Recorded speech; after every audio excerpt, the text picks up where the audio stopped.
got a decent amount of gear. Over the last several years, I've been slowly collecting, trying to build up a decent arsenal of studio-grade equipment so that I can make recordings for myself, practice my skills, maybe eventually record other people in the future, and, just have the equipment on hand, have stuff that I know is good, that is commonly accredited as being good, so that I can know what that stuff sounds like, and I can learn how to use it. So, I've collected speakers, microphones, guitar speaker cabinets, but the one thing that has been noticeably missing from my gear arsenal up until now has been a proper bass rig. Now, it's not because I never played the bass, of course I play bass, but, it's not my main instrument, and honestly, up until now, in the box tones have been just fine for me for bass. I've got a whole system going, actually. I have this bass group for live that does me for pretty much 95% of the times where I need a bass tone.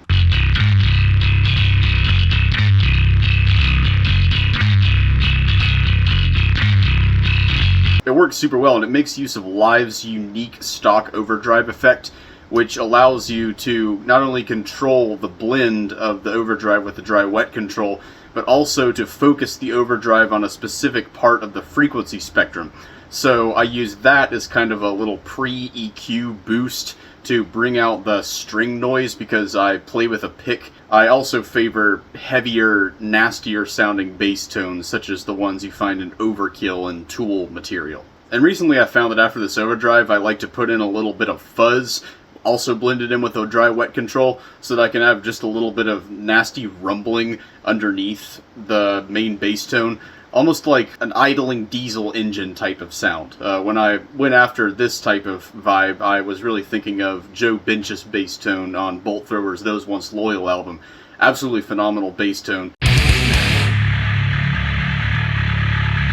After the fuzz comes a multi-band compressor chomping down on the highs and lows. Gotta have a nice even low end. And then the final part of the group is a Sansamp Bass Driver emulator called TSE BOD that is actually free software, and for free software this thing is absolutely incredible. I mean, heck, you might not even need any other plugins if you have this thing. Just drop it onto a bass track. Pretty much every setting on it will sound good in some context. This bass group for live is, again, what I've pretty much used for 90-95% of times where I've needed a bass tone. But I started to get kind of bored of that. And the whole journey toward a physical bass rig started recently when I acquired this terrible 20-watt crate bass combo amp from a guy I know who had a couple of bass amps lying around and was like, hey, do you know anybody who needs a bass amp? And I called him and I was like, hey, I could use a bass amp.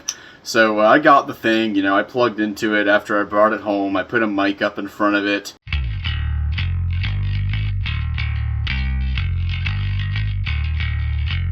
Yeah, results were not spectacular, probably because anything with the word crate on it is bound to not sound very good, as I demonstrated last year with my $100 crate 4x12 video. That's still one of my favorite videos that I've ever done, by the way. You should go and watch that if you haven't already. Still got that crate cab. I still keep it around for, character if I ever need it. But this crate bass amp, I'm not sure about that. So, time to put together an actual proper bass rig. Part 1 is the amplifier. Well, I actually ended up kind of cheaping out on the amplifier itself. I remembered a Cola Keller studio video about bass speakers that I watched once, and I enjoyed the sound of the amplifier in that video. I went back and watched that video, and it was a Trace Elliot amplifier with a 7-band graphic equalizer. Well, I looked up the thing on Reverb, and as it turns out, these things are dirt cheap. I bought the one that I got for like $320 or something. 250 watt bass amp, 7-band graphic equalizer, immense tone shaping capabilities right out of the box.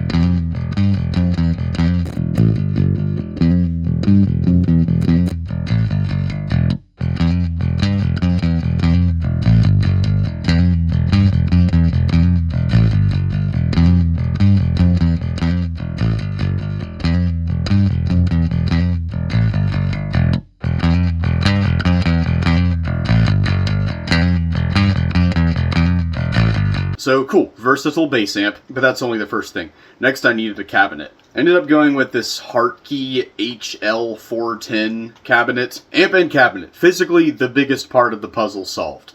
And now, time for stomp boxes. Part 1, the overdrive. Well, as it turns out, the overdrives that I had lying around, one, didn't have wet and dry controls, and two, since both of them are Tube Screamer derived, one of them actually just is a Tube Screamer, because everybody has a Tube Screamer. Who doesn't have a Tube Screamer? Well, Tube Screamers and their peers are bass killers, and as it turns out, they do not sound very good on bass.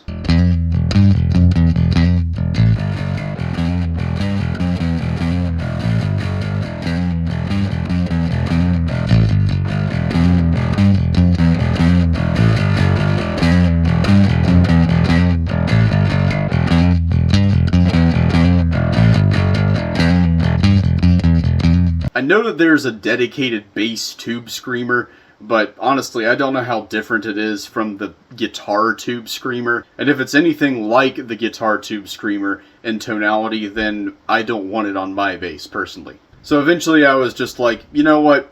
I'll forego the overdrive.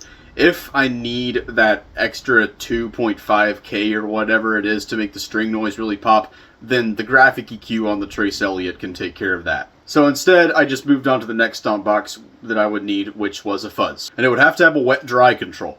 Well, fortunately, this MXR Bass Fuzz Deluxe thing that I found has a wet-dry control. It has independent knobs for the dry and wet signal, which is pretty cool. And it works very well as just a tool to mix in a little bit of fuzz underneath the clean bass sound, and also give it a little bit of a presence boost with the tone control. So yeah, the Bass Fuzz Deluxe MXR pedal really seemed to work out pretty well.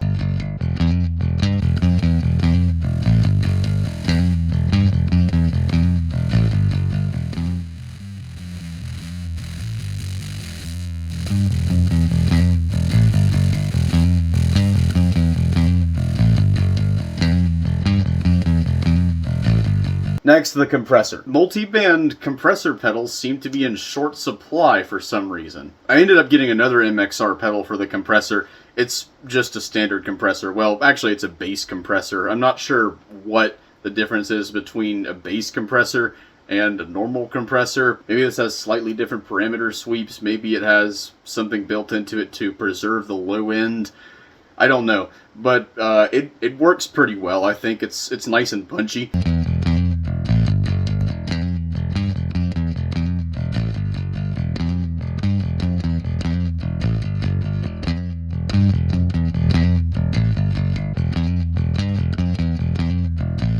Finally, the biggest piece of the puzzle, the Sansamp. This one was easy because I just got an actual Sansamp Bass Driver box. I got version 2 because it offers some more tone shaping controls. It has a mid-range knob. It has a couple of switches you can toggle between the bass control, boosting 40 or 80 hertz.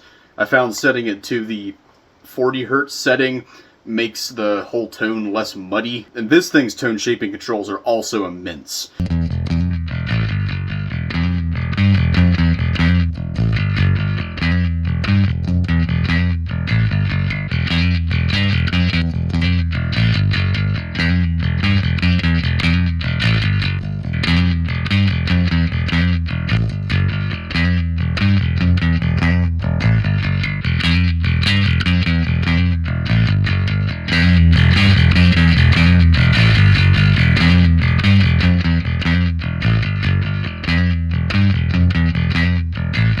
I don't like setting the treble and presence much past these settings right here, because if I do, then it starts to get a little too chirpy for my taste. Also, since this thing actually has a cabinet EQ curve built into it, I don't like turning the blend knob up too much.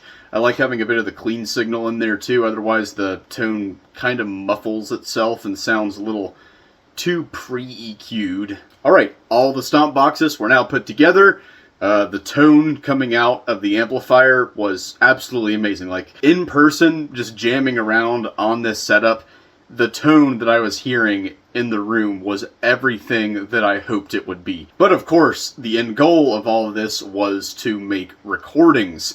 And at this point, I discovered that recording bass amps is not like recording guitar amps in the slightest. Seriously, people who record guitar have it easy. Like, you just throw a microphone up in front of the speaker, like maybe 4 finger widths away from the grill cloth, and you're good to go. So of course, once I had gotten the rig together, I started looking up bass amp recording tutorials on YouTube. And that's when I realized that for some reason, bass amp recording tutorials are in short supply on YouTube. Why are all these people trying to sell me stuff?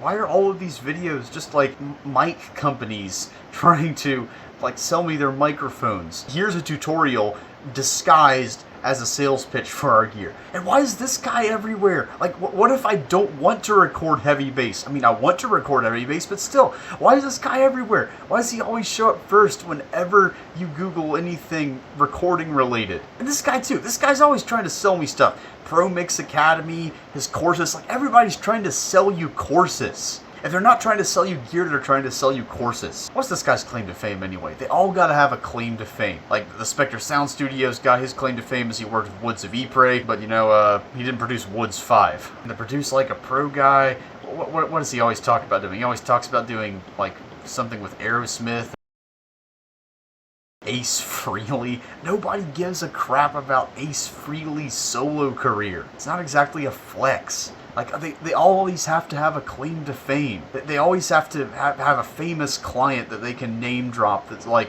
yes, you should take me seriously and you should buy my stuff. So yeah, everybody on YouTube is either telling me to go direct or promoting a product, or they're not getting the type of bass sound that I want. So I had to figure it out for myself. In the process, you know, I'm making this video, so I might as well just put this knowledge out here on the internet that I have accumulated, and let this part of the video be Diamond's crash course on amateur bass amplifier recording. Step 1. Get any 2 microphones that you have lying around. One that you know has a good top end response and one that you know has a good low end response. Throw them up in front of the cabinet, pointing at the center of the speakers, and hit the record button.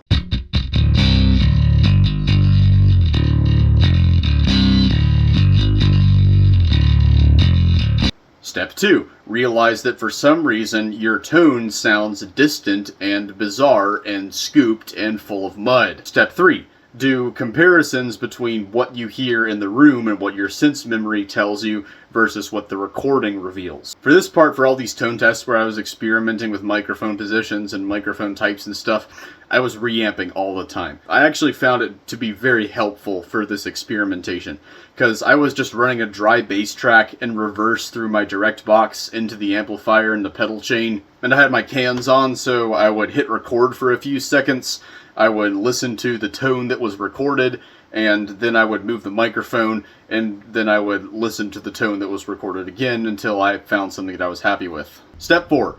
Attempt to bring the recorded tone closer to what you heard in the room, not via EQ, but via changing your recording setup. Ideally, I wanted the tone that was recorded that came back out of the speakers to more or less match what my sense memory told me the tone in the room sounded like. So this was going to involve using multiple microphones to capture a full range signal. Generally, if a microphone is good at capturing a certain part of the frequency spectrum, it's terrible at capturing everything else. And this was very evident with the D6 kick drum microphone that I was using at first to record the cabinet.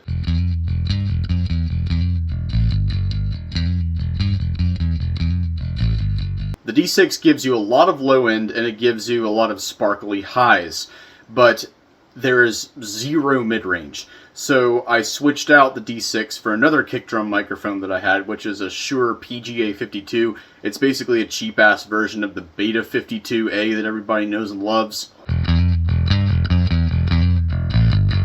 And that microphone has less highs and more mids. So when listening back to the PGA 52 versus the D6, I found that even though this was going to be my low-end microphone primarily, already the tone was more accurate to what I was hearing in the room. Now time to work on the second microphone. I needed a microphone that was going to capture accurate mid-range and maybe even boost some mid-range. So I thought, what's like the most stereotypically honky sounding microphone, if you will, that I have. Like a microphone that people might consider honky at large. Well, I have an SM57. Everybody has an SM57, so on goes the SM57.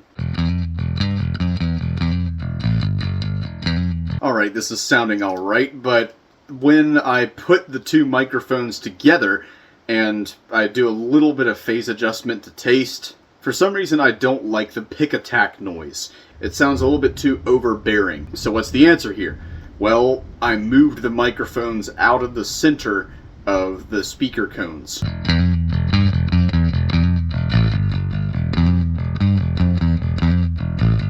In the case of the low-end microphone, I moved it way out of the center, like over to the edge of the cone. And in the case of the 57, I moved it so that it was pointing at the aluminum section of the cone. And when I combine the microphones, the top end doesn't sound as chirpy anymore. Okay, so I'm on to a good thing. However, the tone still sounds dull and not as in-your-face as I would like it to be. So, time to add a third microphone. This microphone will be on the tweeter of the cabinet. I ended up using my basic bitch Audio-Technica AT2020. I think it did the job pretty well. So now, I had a full range setup. A microphone for the lows, a microphone for the mids, and a microphone for the highs.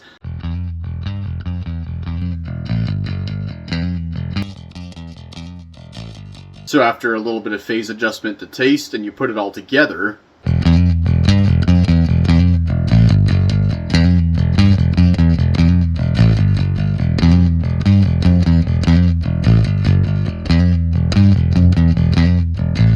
finally, the tone that was coming out of the recording was more or less evoking the same response as the tone in the room for me. It sounded direct, there was actual mids, it didn't sound like it was coming from next door. I was happy with what I was hearing just coming straight out of the amp with no stomp boxes, so time to engage the stomp boxes.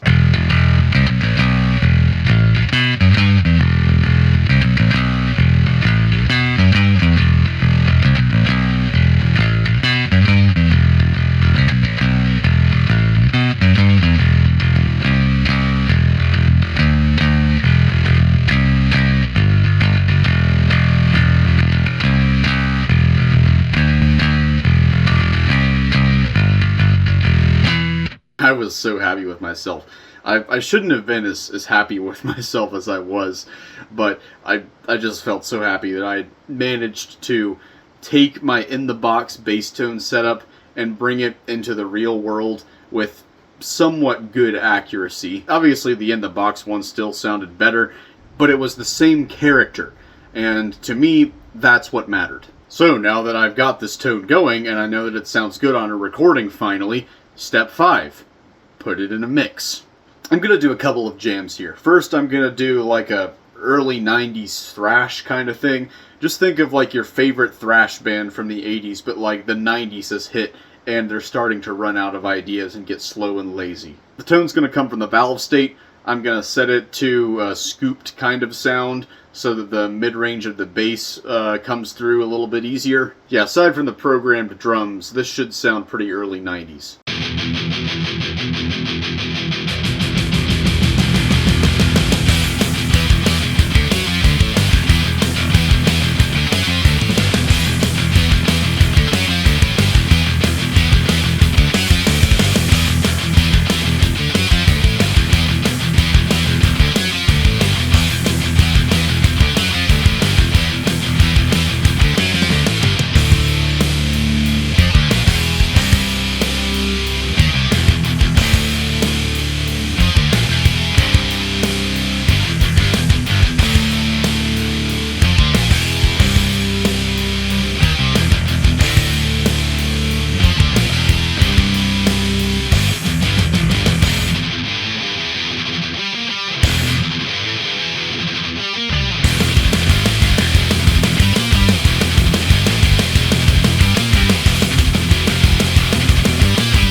That's probably one of my favorite jams that I've done in any of these videos so far. Yeah, the riffs are kind of stupid. Yeah, I made them up in like less than an hour, but the proof of concept was a success. You know, the bass tone, it's given that kind of overkill, like nasty pick noise type of vibe. And that's exactly what I wanted it to do. For the next jam, we're going to go lower and slower. I'm going to turn up the fuzz control on the fuzz stomp box so that we get a more fuzzed out bass sound. The guitar tone's also going to be more fuzzed out, heavier. I'm going to use the HM2, not on aggressive Swedish settings, but on less aggressive settings that are suitable for like stereotypical doom metal territory. And I'm also going to track live drums. Let's see how this one sounds.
Once more, a success.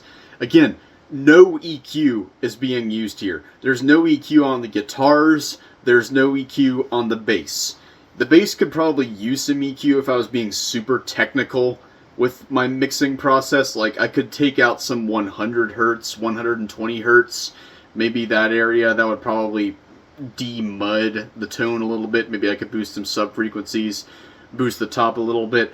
But my goal with this was to have a recording setup that did pretty much 90-95% of the work for me. I don't want to spend my entire recording process turning what was recorded into what I want to hear. I want what was recorded in the first place to be very close to what I want to hear without me having to do anything too much to it in post. It is kind of a pity that I had to use 3 microphones in the end to get this full range type of sound, because it means that if I bump any of the microphones, or if I have to take any of the stands away to use one of the microphones for some other purpose, or, you know, if I want to put the microphones back to record again, you know, since there's 3 microphones, you know, I'm going to have to align the phase again. I'm going to have to match the distances and positions on the cones. That's going to be kind of a pain in the ass. But at least I know that it works. And again, this was my first rodeo. This is the first time that I have ever had a proper bass rig, and I have ever tried to record a proper bass rig. Who knows, maybe in the future I'll find a way to do it with a single microphone. I'm already looking into some options for single microphones that might be better suited to this full range response type of thing that I'm going for. And if I ever do find a microphone that suits that purpose, then of course I'll update everybody who watches this with another video. I think that's about all I have to talk about this new bass rig and recording it. This was a lot of fun. I'm very excited to have this new skill to add to my recording studio practicum. And of course I'm going to be improving in the future. I'm going to be doing a lot of experiments with bass. in the weeks, months to come. If you like this video, then, you know, do all the YouTube stuff. You know what to do. Everybody tells you to do it. I'm not going to say the same words that everybody else does. Who knows what the next video will be or when it's going to come. This channel does not have an upload schedule in the slightest. Whenever I discover something cool relating to recording or mixing or whatever, then this channel is going to be a dumping ground and a documentation repository for whatever I find out. Thanks for watching, folks. That's all I've got for you. See you later and take care of yourselves.